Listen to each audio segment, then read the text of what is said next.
Então eu queria que você, te convidar para abrir a Bíblia comigo no Evangelho de Marcos, no capítulo 16. Eu vou ler primeiro de 1 em diante, depois eu vou fazer o salto. Você fica aí, Albertão, por favor. Eu quero compartilhar com você um texto que é interessante, porque na minha vida, no começo da minha vida cristã, quando eu era jovem, convertido, esse texto ele me dava até um certo desconforto, quando ele falava da manifestação do poder de Deus, quando ele falava que o Senhor cura, que o Senhor liberta, que o Senhor opera de outras formas, porque eu não via isso acontecer no lugar onde eu congregava, desde garoto, depois em outro tempo. Então esse texto ele sempre era meio complicado para mim, era só falar isso por todo mundo, pregar o Evangelho, tá bom, pregar o Evangelho tem que fazer, mas o que o Senhor nos chama a fazer em sequência a pregar o Evangelho, ou enquanto pregamos o Evangelho, ou ainda preparando um terreno, um coração para a pregação do Evangelho, era desconfortável para mim. E aí então, quando eu conheci o poder do Espírito Santo, como eu já compartilhei, tudo mudou na minha vida, e ainda assim eu levei um tempo para vencer algumas fortalezas. Não é impressionante as fortalezas de incredulidade que operam na vida do crente? Nós cremos em Jesus para a salvação eterna, mas muitas coisas que a Bíblia nos diz que é para hoje, existem fortalezas mentais, existem exercícios de lógica que nos impedem muitas vezes de fluir e de receber o melhor de Deus e mover no melhor de Deus que nos foi dado em Jesus Cristo e pelo poder do Espírito Santo em nós. Então, quando eu chego nesse texto agora, eu quero orar e quero compartilhar para que você, se tem alguma restrição espiritual ainda, caia por terra hoje pela palavra, porque se você diz que Jesus é seu Senhor e Salvador, é porque você crê na palavra de Deus, é porque você creu numa palavra que foi pregada por alguém a você, o Espírito Santo moveu no seu coração e você decidiu crer, que você tem certeza que quando você morrer, você vai viver a vida eterna com o Senhor. E puxa, isso é tremendo, mas isso é tão empírico, porque você está jogando totalmente a sua dependência no Senhor para a sua eternidade, sem saber nada agora, a não ser a convicção pelo Espírito Santo, e você vai poder provar lá. E você creu, você jogou todas as suas fichas nesta fé. E por que nós não jogamos todas as fichas na mesma fé do que a palavra de Deus nos diz que a gente pode experimentar hoje? Essa grande questão que nós temos que responder para nós mesmos. Por que muitos de nós somos tão seletivos na palavra de Deus e decidimos o que cremos e o que não cremos? Qual é o seu balizador? O que faz você decidir no que você crê e o que você não crê? É a sua alma? É a sua lógica? É o que você vive? É o que alguém te falou? É interessante como nós muitas vezes temos esse tipo de confronto. Esse tipo de confronto não é seu nem meu apenas, mas desde que a igreja existe, aliás, desde quando Jesus pregou, sempre a luta da fé com a incredulidade existiram. E também a questão da incredulidade nos seguidores de Jesus. Esse texto que eu quero compartilhar, Marcos 16, de 1 a 6, acontece logo depois da crucificação e sepultamento do Senhor Jesus. Ele está sepultado e passado o sábado, Maria Madalena, mãe de Tiago, e Salomé compraram aromas para irem embalsamá-lo. E muito cedo, no primeiro dia da semana, ao despontar do sol, foram ao túmulo e diziam umas às outras: quem nos removerá a pedra da entrada do túmulo? E esse texto, o Senhor me chamou a atenção, já faz umas 2 semanas, eu volto para ele, eu comentei aqui na igreja de passagem, mas esse texto ele demonstra o que acontece com muitos crentes nesse sentido que eu estou te falando. Porque eles ainda estão querendo ir remover a pedra do túmulo de Jesus Cristo morto. Eles creram na pregação de Jesus, eles seguiram Jesus em vida, e aí quando Jesus morreu, aqueles que deveriam crer na ressurreição, porque eles ouviram a pregação, Jesus falou que ele iria ressuscitar ao 3º dia, mas elas que andaram com Jesus, que serviram a Jesus, estavam próximas de Jesus, elas ainda estavam cuidando da pedra do túmulo do Jesus morto. E o que acontece na igreja hoje é que tem muita gente crente que ainda está querendo cuidar da pedra, a pedra da incredulidade, a pedra do Jesus morto, porque Jesus não está tão vivo assim para operar na vida diária, porque Jesus não é tão real na sua experiência cotidiana, então a pedra do túmulo ainda está lá, e realmente essa pedra ela é muito grande, e elas falam: quem vai nos remover esta pedra? E é isso que muitos crentes fazem não conseguem remover essa pedra da incredulidade, não sabem quem pode remover, e na verdade quem remove somos nós mesmos, mas Jesus sabe que nós precisamos remover, e Ele remove para nós, porque foi exatamente o que aconteceu aqui. Quando elas chegaram lá, Jesus cumpriu o que tinha dito que faria. Ele não estava mais morto atrás da pedra, ele não estava ali sepultado, acabou, fim, não tem mais esperança. Ele já tinha saído, e olhando no versículo 4, viram que a pedra já estava removida, pois era muito grande. A pedra da incredulidade, ela é muito grande, ela paralisa o nosso acesso a realidades espirituais, mas essa pedra, Jesus já removeu, porque Ele ressuscitou. Ele não é o Jesus morto que elas precisavam ir cuidar dele, embalsamar e cuidar, e com aromas, e tudo bem, era lindo o cuidado, mas tem muito crente que cuida muito da fé, da religiosidade, cuida das coisas, cuida tudo direitinho, mas é o Jesus morto para eles, é como se Jesus ainda não estivesse vivo. Jesus vivo não precisa ser cuidado, Jesus vivo não precisa que remova a pedra, Ele removeu a pedra, Ele cuida de nós, Ele é Senhor, Ele vive e reina, e em breve vai voltar, e Ele nos deixou o seu Espírito Santo, para que nós possamos então agora, cheios do Espírito, experimentar o que Ele disse que vai nos dar, se cremos. Essa é a questão. Muitos crentes não creem, são crentes incrédulos. Aí você acha que é só um problema seu e meu? Não. Versículo 14 do capítulo 16.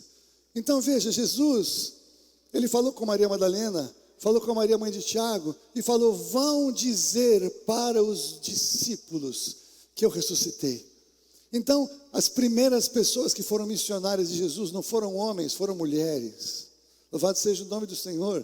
Os homens estavam escondidos, as mulheres estavam pelo menos no túmulo, pelo menos foram cuidar ali do que achavam que podiam cuidar. Jesus já tinha cuidado de tudo, e elas vão falar para os discípulos. Sabe o que acontece? Olha que coisa, versículo 14, finalmente apareceu Jesus aos 11, quando estavam à mesa, e censurou-lhes a incredulidade e dureza de coração, porque não deram crédito aos que o tinham visto já ressuscitado. Queridos, queridas, nós somos assim, muitas vezes, alguns de nós. Eu fui mais, estou muito menos, vou chegar num lugar melhor ainda. O que acontece? Pessoas nos falam que Jesus está vivo e operando hoje, e nós cremos até a página 2. Muitos dizem que Jesus está manifestando poder na vida de pessoas, e muitos de nós não experimentamos, porque como eles, estamos ali em incredulidade, dureza de coração. Por quê? Porque não tem lógica Jesus Cristo agir hoje. Porque na nossa lógica Ele morreu, ressuscitou, foi para o céu, está tudo bem, mas não está aqui, eu não posso ver, não posso tocar. Ele deixou o Espírito Santo se move em nós, mas muitos de nós não sentem exatamente o mover do Espírito Santo, e porque não creem, não sentem porque não creem. Como é que a gente quebra esse efeito? O que começa primeiro? E muito da igreja do Senhor Jesus tem sido roubada de poder, porque a incredulidade, a dureza de coração é uma luta constante, é uma luta espiritual na vida do crente. E eu estou denunciando isso para que você entenda que não é um problema seu, é uma luta da igreja como um todo, é uma luta de todos os seres humanos que agora experimentam realidades espirituais, porque as realidades espirituais muitas vezes, ou na maioria delas, vão contrariar a nossa lógica. Existem ensinos bíblicos que atendem o nosso intelecto, e nós ficamos felizes, nós fazemos exercícios, nós compreendemos, e ainda quando vem a palavra revelada, muito mais. Mas tem coisas que Jesus nos fala para fazer que não tem a menor lógica humana. E é aí que nós precisamos acessar a dimensão da fé. E a dimensão da fé é uma dimensão lógica também, sabe por quê? Porque se Jesus disse que fará e eu creio nele, Ele vai fazer, e isso é lógico, embora seja algo espiritual. Nós temos que trazer a lógica para a espiritualidade, porque é o que Jesus disse, mesmo que contrarie o que governam as leis físicas onde nós vivemos, afrontam, se a nossa mente afronta a realidade espiritual, nós perdemos. Mas se a nossa mente se sujeita à realidade espiritual, se a nossa mente natural decide confiar no que o Senhor Jesus disse que faria, Ele fará o que disse que faria, e nós experimentaremos, porque Ele cumpre a sua palavra. Deus diz que Ele vela para cumprir a sua palavra. A palavra do Senhor é verdade. A palavra do Senhor é real. A palavra do Senhor é fundamento e alicerce. Nós devemos andar sobre a palavra do Senhor, porque Ele mesmo diz que lâmpada para os meus pés é a tua palavra e luz para o meu caminho, o salmista diz. Então nós andamos sobre a palavra, edificamos a nossa casa sobre a palavra, naquilo que nós entendemos e naquilo que nós não entendemos com a mente natural, para receber o extraordinário, o que vem do mundo do Espírito. Você percebe a diferença? A incredulidade é um racionalismo que bloqueia a ação do Espírito Santo.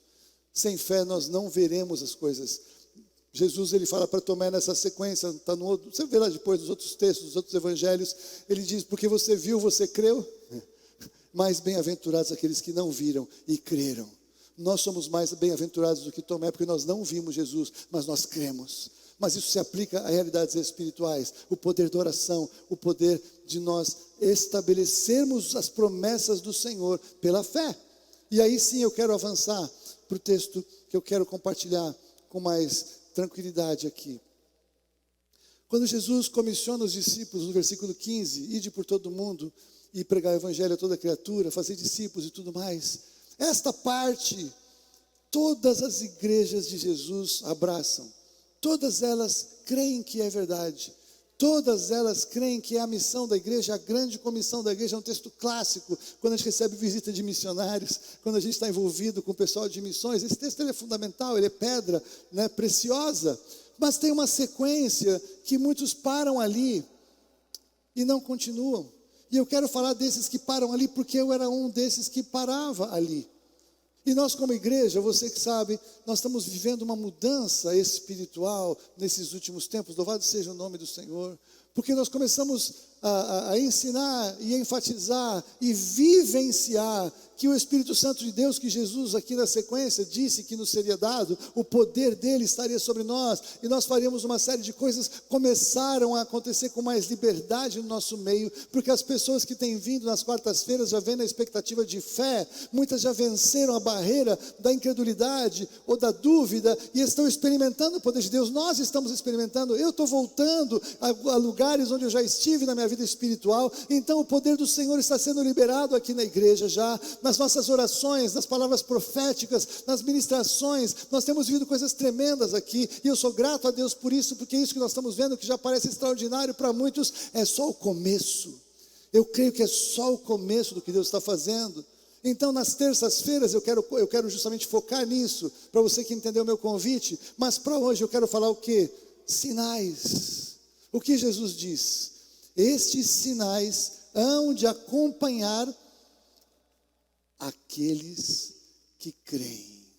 E essa é a chave, porque tem coisas na Bíblia que elas não acontecem automaticamente, mas elas acontecem apenas se nós cremos, ou seja, se nós cremos, nós acessamos, se não cremos, não vai acontecer nada. E a luta espiritual para que o sobrenatural não se manifeste, ela é intensa. Então nós precisamos racionalmente decidir que nós cremos, e quando nós racionalmente decidimos crer, que nós esperamos algo sobrenatural, nós acomodamos um pouco a nossa mente racional e abrimos a porta para a nossa mente espiritual, para que o que é espiritual se manifeste e se revele segundo a palavra de Deus e não segundo a nossa lógica. A mente, a compreensão do texto, ela é só a porta da fé. Ela é o caminho, é o lugar de acesso para experimentarmos o que não tem lógica humana, mas é uma realidade totalmente lógica espiritualmente. Você está entendendo isso? Então veja, esses sinais hão de acompanhar aqueles que creem, ou seja, esses sinais não acompanharão aqueles que não creem. A palavra de Deus ela é como espada de dois gumes, ela corta dos dois lados, a gente pode lê-la nos dois sentidos, elas vão falar a mesma coisa. Os sinais acompanham os que creem, os sinais não acompanharão os que não creem. Em meu nome, então não é no seu nome. Muitas vezes quando alguém pede para orar por cura, a gente até às vezes faz uma cara assim de força, assim. Parece que nós estamos fazendo um movimento, buscando uma força interior assim. Aí a gente começa a falar todos os textos da Bíblia para explicar para Deus por que a gente está orando. Deus, a tua palavra diz. E aí tem a concordância. Senhor, tem até aquele outro texto, eu vi aquele irmão que ele pregou, ele falou aquelas coisas são maravilhosas. Senhor, então, depois de 1 hora explicando, se o cara tivesse para morrer, o cara morria, até criar coragem de declarar a cura na vida dele. É interessante que Jesus, a única vez que eu me lembro que ele foi orar para fazer um milagre, foi quando ele orou para ressuscitar Lázaro. Mas depois ele falou com Lázaro, Lázaro, sai para fora. Jesus estava cheio de vida de oração antes, e ele dava ordem, falava para a enfermidade sair, falava para o demônio sair, ele falava com os demônios, falava com as coisas, falava com a figueira. Jesus falava com tudo, falava com a tempestade, ele dava ordens, porque ele sabia quem ele era, ele sabia da autoridade que estava sobre ele, então ele orava no Senhor, e ele falava, ele dava ordem. Nós muitas vezes não fazemos isso, porque em meu nome orarão explicando para Deus como que os demônios se estabelecem. Não! Em meu nome expelirão demônios, então em meu nome sai em nome de Jesus. Talvez esta seja uma prática que a maioria, ou muitos, já experimentaram de uma maneira um pouco mais cotidiana. Já expulsaram o demônio de alguém, ou já estiveram ali junto. Tem gente que quando aparece alguém endemoniado, em vez de correr para ajudar, corre do demônio para fugir, né? Corre para o lado errado. Mas veja, talvez sejam experiências que alguns já passaram, mas falar em novas línguas é algo que estava muito restrito, porque foi encapsulado na ministração do batismo no Espírito Santo.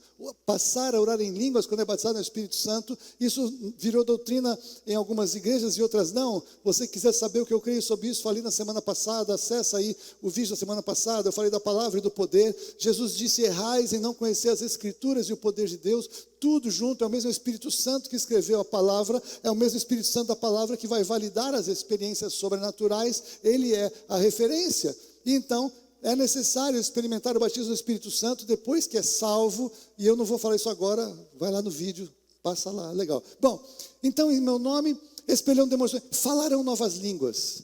Esta é uma realidade espiritual que contraria a nossa lógica humana, e Paulo fala isso com clareza em 1 Coríntios 14. Enquanto eu oro em línguas, a mente fica infrutífera. Então o que eu vou fazer? Eu vou orar com entendimento e vou orar com o Espírito, vou cantar com entendimento e vou cantar com o Espírito, e essa é a realidade espiritual disponível aqui.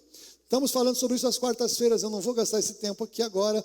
Pegarão em serpentes, aqui pode ser alguma cilada, pode ser alguma armadilha, confesso que eu não cheguei a uma conclusão do que significa. Eu sei que Jesus Cristo disse que ele veio para desfazer as obras de Satanás. Talvez desfazer as obras de Satanás, a gente tem que pôr a mão na massa. Essa daqui não é para brincar e tentar o Senhor, pegar uma serpente para fazer gracinha, não é essa a ideia.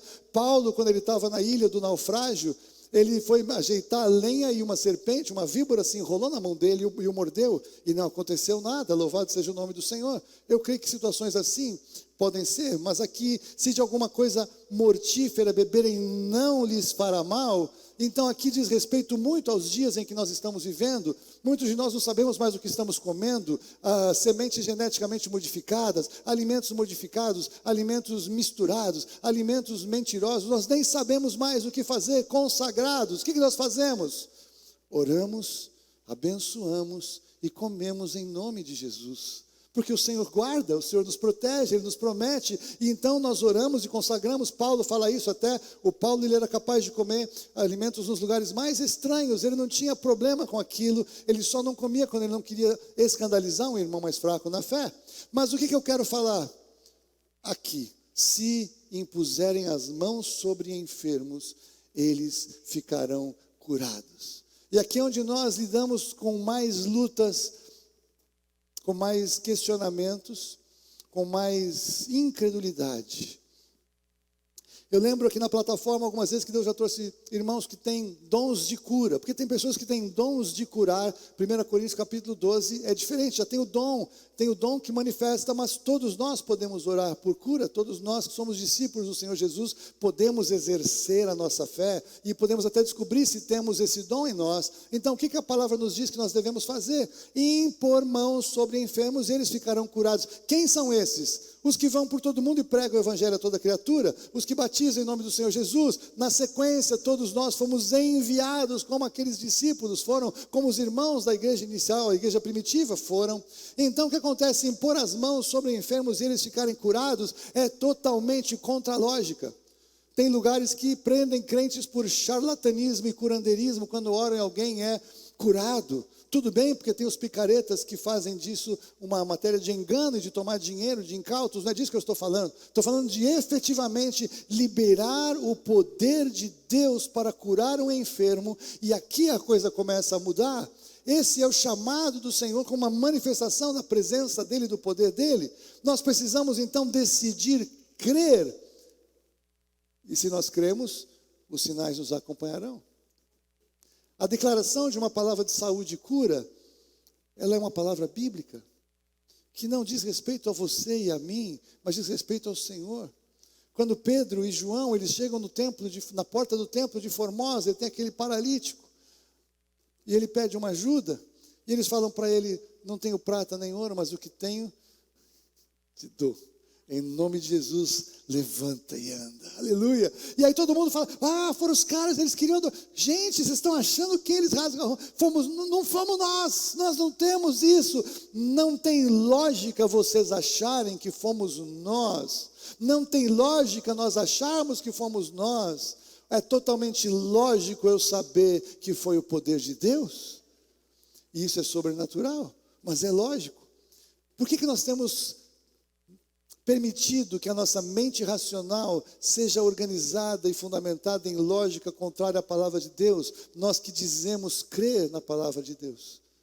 Como é que nós aceitamos ser pautados por pessoas, por cientistas, por especialistas, por religiosos que não creem, e eles dizerem o que vai influenciar a nossa maneira de pensar? Nós estamos vendo dias em que nós precisamos romper com a maneira antiga de pensar, com a maneira do mundo de pensar, com as tradições das nossas famílias de pensar, quando todas elas são contrárias à palavra de Deus. Precisamos romper com tudo isso e decidir que a palavra de Deus é realmente o nosso fundamento de fé, que a palavra de Deus é a verdade, e aí a transformação da nossa mente pela palavra vai nos liberar cada vez mais acesso ao poder de Deus. O poder de Deus se move através das nossas palavras de fé. E é aqui que a coisa pega muito forte. Como a nossa salvação é processada? De uma maneira bem simplificada, ouvimos a pregação, nos arrependemos dos pecados, o Espírito Santo nos toca, nos aviva, somos iluminados, entendemos e tal, mas há uma necessidade. Qual é? O que nós cremos no coração tem que ser o fundamento da nossa confissão. Não adianta crer de coração e não confessar. Não adianta confessar algo que não está no coração. E é aqui que a coisa pega. Porque muitas vezes as nossas declarações de cura nós fazemos, mas no fundo, nós não cremos. Como é que nós vamos esperar que alguém seja curado se nós não cremos? Às vezes Deus pode até agir por misericórdia do enfermo, mas não por misericórdia de quem está orando. Porque o Senhor espera então que nós possamos ter essa integridade. Esta é uma integridade do que eu creio, eu falo, criei, por isso também falei, está no texto de Romanos capítulo 10, é uma realidade citada já desde o Velho Testamento. Nós precisamos crer para falar a palavra de Deus. Então declarar a saúde e cura quando não cremos é perda de tempo. Se nós não cremos que será curado alguém, não ore por alguém, mas vai para casa, ajoelha, quebra o coração, se enche de palavra e de ousadia e volta cheio de fé, e aí declara e crê. Eu tinha um monte de coisa para falar, mas eu quero dizer para vocês algo que marcou meu coração há algum tempo e que está ficando mais claro, e eu quero falar para vocês agora. Eu vou falar com mais tranquilidade, mais tempo nas terças-feiras, mas esse é o maior problema da incredulidade, que vem sobre aquele que está orando, é quando ele não sabe o que esperar quando ele ora, que a maioria de nós espera orar e acontecer algo na hora, orou e na hora, saiu, glória a Deus, porque isso acontece. Mas tem uma experiência de Jesus que ilustra outras experiências de Jesus. Quando Jesus ele encontrou aquela figueira que não tinha frutos, a palavra de Deus nos diz que Jesus amaldiçoou aquela figueira naquela hora. E sabe o que aconteceu com aquela figueira naquela hora diante dos olhos dos discípulos? Nada. Ela ficou lá bonitona, cheia de figos, cheia de folhas, ficou lá, não mudou nada. E Jesus saiu andando. Mas eles voltaram um dia depois. E quando eles passaram naquela figueira, ela estava totalmente seca e morta. O que aconteceu? Jesus deu uma palavra de ordem naquele momento, e o texto nos diz que aquela figueira secou desde a raiz. Desde a raiz significa que eles não tinham como saber que ela tinha secado na raiz, mas significa que Jesus sabia o que tinha acontecendo, ele não precisou orar de novo. Ele não explicou para os discípulos: olha, não é que ela é uma figueira rebelde, não é que é uma figueira que tem que fazer cura interior e libertação. Ele deu a ordem, acabou o assunto, ele saiu andando, porque a palavra dele estava em movimento. Quando eles voltaram, a palavra do Senhor, que começou a se cumprir exatamente naquele momento que ele disse: acabou para você, se cumpriu. E eu quero que você entenda que muitas vezes quando a gente ora por enfermidade, a gente ora e começa um processo invisível e talvez imperceptível, dependendo dos sintomas de quem nós estamos orando. O que não quer dizer que nós não oramos em nome de Jesus, o que não quer dizer que algo está acontecendo, mas nesse momento é onde a maioria de nós entra em crise e entra em incredulidade. A pessoa que veio para orar veio cheia de expectativa, e ela foi receber aquela palavra, ela recebeu uma oração, ela creu, e não aconteceu nada, ela continuou com os sintomas, e ali muitos de nós naufragamos. E foi interessante porque eu nem ia pregar isso hoje, até nem eu que ia pregar, mas na quinta-feira nós tivemos uma oportunidade muito legal. A gente estava aqui na igreja com um irmão querido, ele pediu para, pode contar a história, mas não fala que fui eu, então estou seguindo a instrução dele. Mas depois de achar que eu estou dando um golpe, você acredita em mim, é sério. Depois, se ele quiser, ele fala, se alguém vier contra mim. Mas foi ali naquele lugar, naquelas cadeiras do fundo. E ele estava com uma bursite horrível. Ele não conseguia nem mexer o braço para me cumprimentar. Ele estava mal, assim. Ele estava sofrendo. E aí, na hora de ir embora, a Fúvia falou: poxa, vamos orar por ele. Aí eu falei: verdade, vamos orar. Você crê? Eu creio, vamos orar. Então, pegamos o óleo, ungimos ele na testa, não no ombro, na testa, se você quiser. E nós declaramos saúde. E naquele momento, quando nós oramos por aquele irmão, sabe o que aconteceu? Nada visível. Mas o processo de cura começou e entrou em movimento. E porque eu já sabia disso, eu falei para ele: agora guarde a confissão da sua fé. E sabe o que ele fez? Ele guardou a confissão da fé dele. E sabe o que acontece? Ele é um atleta, ele é um cara que está acostumado a cuidar do corpo, alta performance, mede tudo. O cara corre, nada, voa, meu Deus do céu. E ele fala: Haroldão, normalmente tomando medicamentos, algo assim como eu tenho, melhora depois de 5 ou 7 dias em repouso, anti-inflamatório e analgésico. E sabe o que aconteceu comigo? Em 48 horas eu fiquei completamente curado, sem tomar nada, sem fazer repouso, sem nada. Então sabe o que aconteceu nessa experiência? Deus fortaleceu a minha fé para eu chegar aqui na frente da igreja e na frente, sei lá eu, quem que está aí desse outro lado, falar isso para vocês. Aqui muitas vezes não acontece, estava até trocando uma ideia com o Lucas sobre isso, o milagre. Porque na verdade, quando alguma coisa acontece imediatamente, eu não posso nem chamar de cura, eu vou chamar de milagre, porque foi um processo tão rápido que contrariou ainda mais o processo normal de um corpo humano. Mas tudo bem que não seja milagre, entenda, é muito mais perto de um milagre você orar por alguém, mesmo que seja uma dor de cabeça sumir na hora, do que algo que necessita de um processo interior no organismo para que os sintomas desapareçam e o bem-estar se estabeleça. E aqui, aquilo me fez muito sentido na minha fé.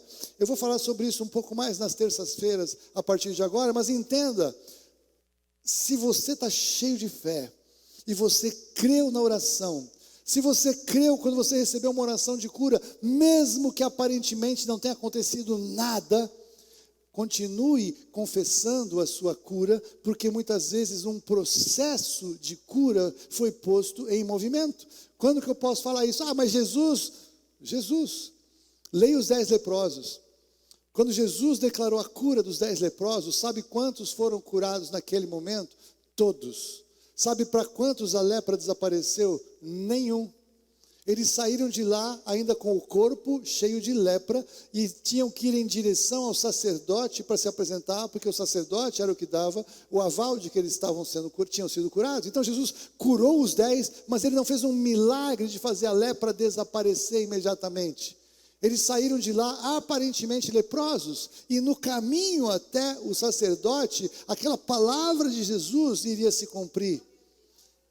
E ela se cumpriu nos 10, mas somente um não leproso, assim, aquela piadinha. Quantos leprosos voltaram para agradecer? Não, nenhum, porque ele estava curado. querido, né? Ele voltou curado. E ele voltou para agradecer ao Senhor. E ele não somente foi curado, mas ele foi salvo. Os 9 leprosos curados, até onde a gente entende, não foram salvos. Receberam a cura, viveram bem a sua vida e foram embora. Voltaram para os seus afazeres. Mas aquele homem... Então Jesus, ele não curou como um milagre, mas ele deu uma ordem de cura que entrou em movimento enquanto eles iam andando. E quando isso acontece, se quem está ministrando duvida, fica na dúvida, fala, eu sabia que eu não devia ter orado por esse cara, estava tudo bem, eu preguei legal, estava tudo lindo, as pessoas estavam achando que eu sou um mau pregador, fui orar por esse cara, não aconteceu nada, agora perdi a minha moral. Como se a moral de curar fosse do pregador. Não é. Quem cura é Jesus, quem cura é o poder do Espírito Santo de Deus. Então eu quero implantar aqui na nossa igreja, queridos, uma cultura que nós vamos começar a crer que nós oramos por cura. E mesmo que não aconteça nada na hora, nós vamos pôr em movimento. Quem recebeu a oração vai perseverar na oração, vai perseverar, eu creio, mesmo que os sintomas estejam contrários, mesmo que eu não possa ver nada, eu creio que eu fui curado naquele dia em nome de Jesus, porque assim nós mantemos a palavra estabelecida até que se cumpra em nós, porque o movimento é fé e não é lógica. Você está entendendo isso? Então nós precisamos ousar aqui, e nós vamos ousar nos nossos cultos em orar mais pelos enfermos, em orar mais da palavra de movimento de cura. Agora, Jesus curou todo mundo? Sim ou não? Não. Sabia disso? Quando está todo mundo aqui, eu já fiz essa pegadinha. Você crê que se Jesus estivesse aqui, ele curaria todo mundo? Aí todo mundo, sim, quem crê? Eu, aleluia. As duas frases estão erradas. Quando nós estamos reunidos em um culto, Jesus está aqui. Ele disse que se 2 ou 3 estiverem reunidos no nome dele, ele ali está. Muito mais nós quando temos as nossas reuniões, nossos cultos públicos. Então Jesus está entre nós. Mas quando Jesus presencialmente, com seu ministério cheio de poder, de unção, tremendas manifestações de poder. Nós nem sabemos tudo que Jesus fez, porque ele ficou 3 anos e meio curando todo dia. A gente tem uns 15, 20 relatos de curas e de milagres. Não dá. Quando João fala que nem que a gente fosse escrever, não teria livro suficiente para isso, não é uma figura de linguagem. Lembra? 3 anos e meio. Todos os dias, de manhã, tarde e noite, milagre, milagre, cura, milagre, milagre, cura, pregação, pregação, conversão. Foi isso que Jesus fez. Quantas informações teríamos? Mas esses, João fala, foram registrados para que a gente creia.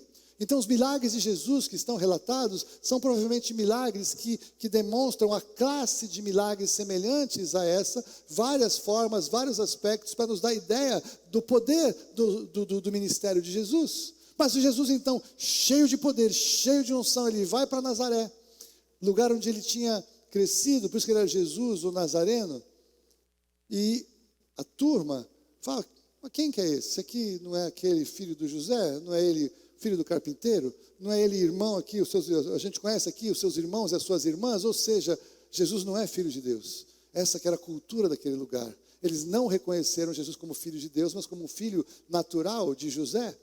E naquele lugar, Jesus fez poucos sinais, poucas curas. Por quê? Por causa da incredulidade daquelas pessoas. Elas não criam que Jesus podia curar.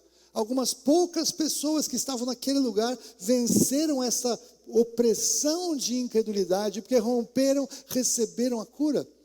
Tem pessoas que nós vamos ver nas terças-feiras que elas creram de uma maneira extraordinária, receberam coisas extraordinárias. Então o que acontece? Não adianta muitas vezes quem está orando está cheio de ousadia e fé se a pessoa não crê que será curada. É uma combinação de fé, uma associação de fé, é uma decisão de concordar em fé para que algo poderoso seja feito. Nós experimentamos isso aqui, Fúvia, eu e esse nosso querido. Teve uma associação de fé, cada um de nós fez a nossa parte. E o que cada um de nós fez a nossa parte, a cura foi feita e agora Jesus Cristo está sendo glorificado por isso. Louvado seja o nome do Senhor. Mas se a incredulidade permeia, não vai ser possível. Muitas vezes eu vi homens de Deus aqui ministrando, poder de Deus para a cura. E a sensação que eu tinha era alguns irmãos assim, quase que assim, de braço cruzado, com a cara meio para trás, assim. Tipo, sabe quando a pessoa vai no ver um mágico fazer mágica, fica sabendo como é que ele vai tirar o coelho da cartola, o que ele tem na manga, o que ele tem debaixo do casaco? E a gente nunca está para ver um show de mágica, a gente está para ver uma manifestação do poder de Deus. A gente está para ver Jesus operar na vida de pessoas. A gente está para ver Jesus confirmar a pregação que foi feita com as manifestações do poder dele. Então nós precisamos, como igreja, abrir ainda mais. Eu sei que nós estamos abrindo. Eu não estou aqui para exortar hoje. Eu estou aqui para reconhecer o que vocês têm feito de movimento. E estou aqui para dizer o seguinte: tem mais. Nós começamos, glória a Deus, a gente pôs em movimento, glória a Deus, mas tem mais, Deus tem mais para manifestar no nosso meio para a glória dele. Sabe por quê? Porque nós estamos vivendo dias em que cada vez mais vai ser necessário a gente crer em curas pelo poder do nome de Jesus. Jesus, ele fala no sermão profético, Mateus 24, que nos últimos dias, princípio das dores, haverá epidemias. Nem todas as epidemias vai dar tempo da ciência humana decidir querer fazer alguma coisa para cuidar. Talvez nem seja o que alguns dos controladores do mundo vão querer fazer, mas vai ter gente séria tentando trabalhar para ajudar a humanidade. Não vai dar tempo. Onde está a cura? Na casa do Senhor. Onde está a esperança? Na oração em nome de Jesus. Agora, se nós hoje não conseguimos lutar contra uma dor de cabeça, como nós vamos lutar contra enfermidades novas que possam ser desenvolvidas no meio da humanidade? Nós temos as informações privilegiadas, isso vai acontecer. Então, já que isso vai acontecer, nós precisamos decidir crer que o Senhor, ele tem os recursos na sua casa. E você e eu somos os portadores disso. Nós já começamos a ver o poder de Deus. Nós temos o poder de Deus na nossa adoração. Glória a Deus, nós experimentamos coisas tremendas na nossa adoração. Nós temos o poder de Deus manifesto nas nossas reuniões de oração, nós temos visto isso.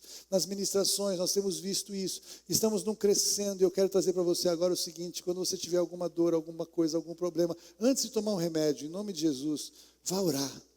Peça para alguém orar por você, ora junto com alguém. Isso é poderoso. O crente, ele faz o contrário muitas vezes. Tem um problema, toma um remédio. Automedicação, não funcionou, vai pedir um remédio de automedicação, não funcionou, vai no médico não funcionou, vai para o especialista não funcionou, vai para a cirurgia não funcionou, vai para a segunda cirurgia e fala o seguinte: o médico fala, agora não tem jeito, agora só Deus, então vamos orar.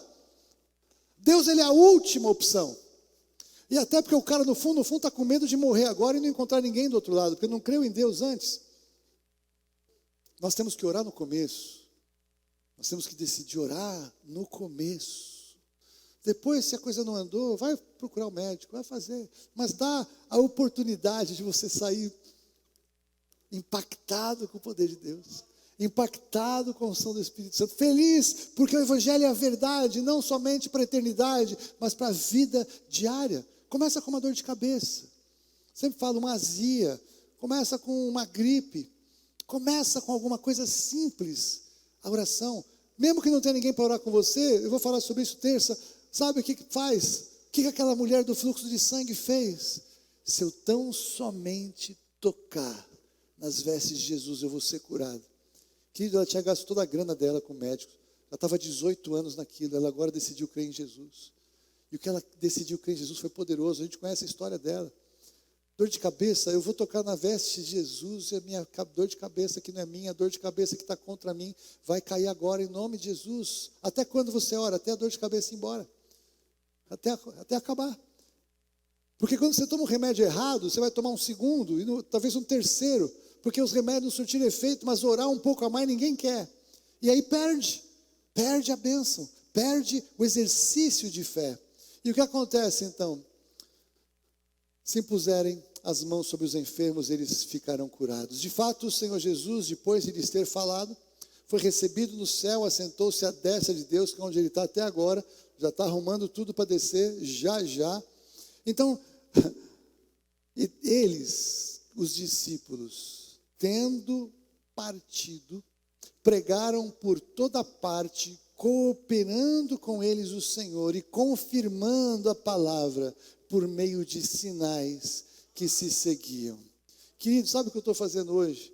Eu estou dizendo que eu creio tanto nesse texto, mas tanto nesse texto, que eu comecei a pregar esta verdade. Porque eu pregando essa verdade, se eu creio, o Senhor Jesus, embora Ele esteja sentado à destra de Deus, Ele vai junto comigo e vai confirmar a palavra que eu estou pregando por meio dos sinais que Ele disse que vai fazer. Porque se eu estou pregando a palavra para a salvação, se eu estou pregando a palavra para a igreja, se eu estou compartilhando o que Deus tem no meu coração, eu creio que o que eu não posso fazer, Ele fará. Mas Ele não pode fazer se eu não fizer o que é a minha parte fazer. Então eu estou cheio de fé para crer que o Senhor vai operar desta maneira, porque eu estou pregando a palavra dEle, e esses sinais foi Ele que disse, não fui eu não inventei nada do que está escrito aqui, porque está na sua Bíblia igual, mas eu decidi crer. Ontem à noite eu estava tão cheio de fé, mas tão cheio de fé, que a Fúvia falou, Fúvia, vem cá, ora por mim, que está difícil pregar essa palavra. Porque eu não estava tão em fé, e foi uma bênção, porque ela chegou para mim, ela levantou, eis que te digo, tal. Ela falou, não, eu não vou orar nada. Haroldo, você está cheio de fé? Vai e prega. Acabou, me deu uma palavra de exortação amorosa. O Senhor não nos deu espírito de medo, mas de ousadia e de poder. Em nome de Jesus. Ela não orou por mim, ela me exortou. Foi bênção. Mas toma desavisado, mas para você entender a luta que é falar de determinados assuntos dentro da igreja. Porque aqui a gente mexe com fortalezas espirituais mesmo. Aqui a gente mexe com as fortalezas da incredulidade que tem aqui. Então a gente pode ver 2000 anos de edifício. 2000 anos de padrão de pensamento humano, 2000 anos de cultura, de folclore, de inteligência humana, de ciência humana, de racionalismo humano, de livro, de pesquisa, de universidade, de curso, de coisa, falando que não pode. E o crente entra em crise, ele vai domingo, ouve uma coisa, sai, e ele ouve tudo isso, ele acha que aquilo é verdade, que tem um monte de gente falando a mesma coisa. E falando de cura, tem poucas pessoas falando. Onde que nós vamos parar com o evangelho? Como que o crente acredita mais na sabedoria humana do que na sabedoria da palavra de Deus? Meus queridos, minhas queridas, nós não podemos fazer nada em lugar nenhum, mas aqui nós podemos fazer. Aqui neste ministério nós podemos fazer. E eu quero encorajar você a decidir crer, decidir ler o que está escrito e falar o que está escrito eu creio e acabou o assunto em nome de Jesus. E decidir ter experiências com Deus. Esse assunto, acho que eu nunca falei com tanta intensidade num domingo. E o conteúdo era tanto que não dava para pregar. Eu estava com o conteúdo prontinho ontem à noite. Aí Deus me deu esses versículos nesta manhã, quando eu fui rever minhas notas. Ele falou, vai por aqui. E glória a Deus que eu fui. Eu queria trazer essa semeadura para você. Tem um monte de coisa que eu vou compartilhar no Zoom. Mas eu quero que você hoje tome uma decisão importante, ou dois pontos para você decidir. Todas as pessoas que Jesus curou, todas as pessoas que Jesus libertou de demônios, todas as pessoas que Jesus ressuscitou, morreram. A vida eterna não é nesse corpo e não é nessa terra, a vida eterna é no mundo do Espírito. Então não adianta a gente curar todo mundo, a gente libertar todo mundo, porque as pessoas vão morrer um dia, nós precisamos pregar o evangelho da salvação, da graça e por meio da fé. Então você é chamado a pregar tanto quanto eu sou, e é quando a gente prega que os sinais acompanham. Então você precisa começar a pôr em movimento esta palavra na sua vida, porque nós precisamos salvar estas pessoas através do evangelho de Jesus Cristo. De novo, não é você nem eu que salvamos, não é você nem eu que convertemos. Lembra, quem convence do pecado, justiça e juízo é o Espírito Santo de Deus, mas quem prega somos eu e você. Se a gente pregar e não acontecer nada, sabe o que a gente tem que ficar preocupado? Nada. Nós cumprimos a nossa parte, nós obedecemos o chamado do Senhor, nós pregamos o evangelho. Então, quando nós pregamos o evangelho, nós damos espaço para o Espírito Santo entrar e fazer a obra dele. É ele que converte, não é você nem eu. Mas ele não prega, nós pregamos. Ele prega através de nós. Mas nós é que temos que pregar para que ele faça a parte dele, que é muito além do que nós imaginamos. Tudo bem até aqui? Agora, nós devemos crer que nós podemos libertar pessoas de demônios, que nós podemos falar em novas línguas, que podemos experimentar o poder de Deus, que podemos ministrar cura pela fé no nome de Jesus. E eu quero te encorajar a tomar uma decisão de ficar um pouco mais ousado e fazer junto comigo, porque nós vamos fazer isso como igreja em nome de Jesus. Para isso tem que ter ensino, porque o que o Senhor Jesus confirmou? A palavra pregada. Sem a palavra pregada não tem poder.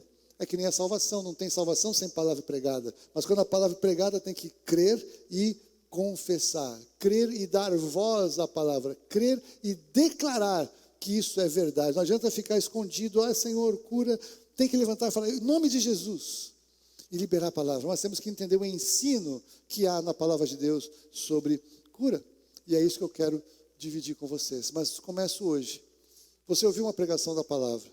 Talvez você na sua casa, você está com alguma enfermidade, tem alguém enfermo aí. Eu quero chamar você para concordar em oração comigo agora, em nome de Jesus. Você já entendeu que a gente pode dar uma palavra de ordem, pode não acontecer nada agora, mas a gente coloca em movimento a cura. Pode ser que o Senhor faça algo imediato, dependendo da sua fé e dependendo da minha fé. Eu estou cheio de fé, porque eu nunca preguei algo assim, ainda mais, não só no salão, mas pela internet, que eu não sei onde vai parar. Mas eu preguei o que eu creio. E porque eu creio que o Senhor pode fazer o que Ele disse que fará quando alguém prega.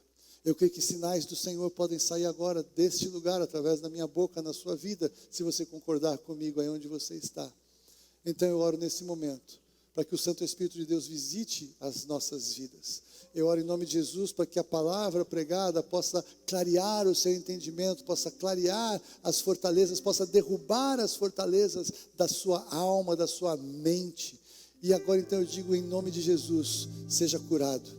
Porque é isso que eu tenho que fazer, eu tenho que dar uma ordem, retroceda a enfermidade em nome de Jesus. Você que crê, você que me trouxe como autoridade sobre a sua vida nessa ministração, eu digo, seja repreendido o espírito de enfermidade da sua vida agora, em nome de Jesus. Haja saúde, haja cura, haja vida, haja poder de Deus agindo na sua vida, agindo no seu corpo físico, agindo agora.